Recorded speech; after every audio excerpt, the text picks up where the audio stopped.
Hello, my name is Robert Barnes. I am currently in the Bahamas, in a house full of people, so I'm trying to be as quiet as possible.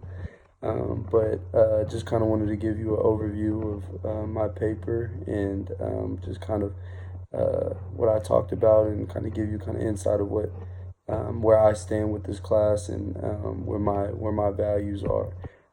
So I begin the paper with basically just explaining the definition of what misappropriation means. And what I best define it as is just interpreting a culture that is not your own.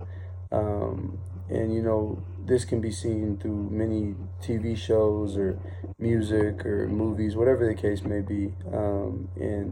The example I used was Pocahontas. I think that me, like many other children who grew up in the United States, had and watched Pocahontas and kind of used it as its primary source of what it meant to kind of be a Native American and what the Native American culture was. You know, I go on to talk about the power that these movies have and depicting this culture without kind of giving anybody a true definition of the beauty of what this culture can be. Um, the term red face basically means any performer who decides to dress themselves like a Native American and perform in a way that is depicting the Native American culture. Now, these performers are people who are usually, who in fact have no Native American DNA or descent inside of them. They just decided to perform these songs or playing these roles or plays, movies, whatever the case may be, with no knowledge of what it truly means to be a Native American. And, that kind of goes on to just kind of what my take on what the racial antipathy meant. Racial antipathy means um,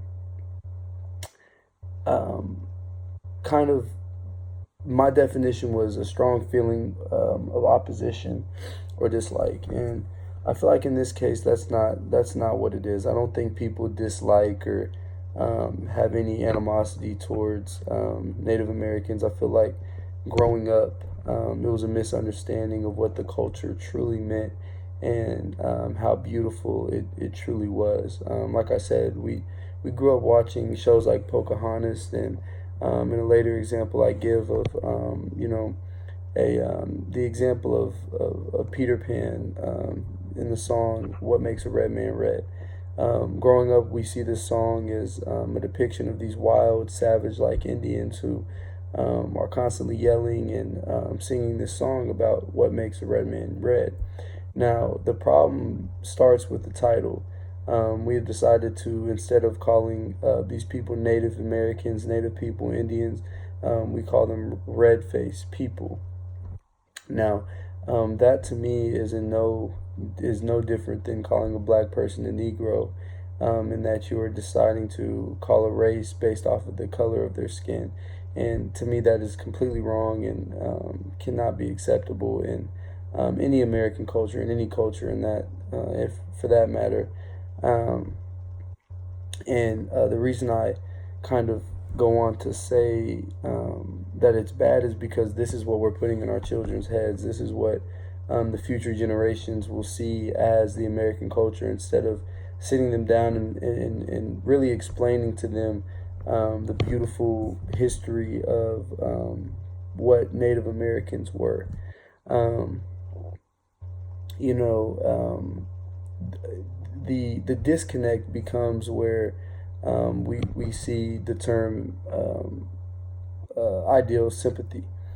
And I think we've seen this too many times to where producers or songwriters will try to sympathize for Native Americans or any minority for that matter, which and ultimately will end up demoralizing the culture instead of appreciating it, turning it into misappropriation, which is what this whole paper is about. I really gained interest for this paper when I saw something that I could relate to. While I know I can relate to just being a minority and kind of experiencing some of the same misappropriation that Native Americans go through.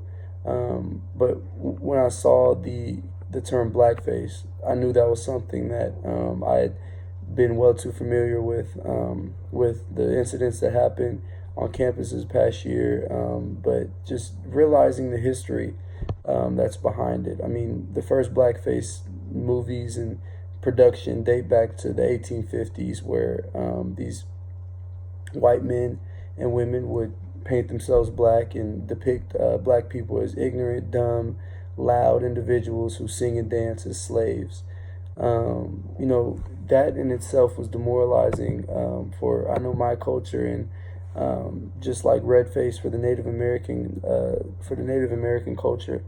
It's something that will really not sit well with you, because your people, your grandparents, your great grandparents had to go through something so evil as that. I quote the author of Playing Indian, Philip J. Deloria, and I quote her when she states, "By insisting that real Indians were disappearing or had already vanished, the improved order was able to narrate and perform a fraternal Indian history without having an account for the actions of real Indian people. This history was possible only when Indian removal policy was widespread in advance." This kind of shines a light on the devastating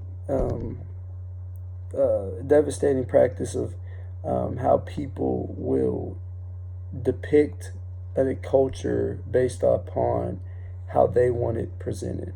If that makes sense, there isn't any sense of respect or value for anybody else's culture anymore. It's basically, with that example, it was white people dressing and doing these plays, kind of like the blackface of these native people, in a way that they wanted the native people to be presented. Just like the author and writer of Pocahontas, that's a white person who wrote the movie and depicted native people how they saw native people, and that ultimately can't be how we see each other.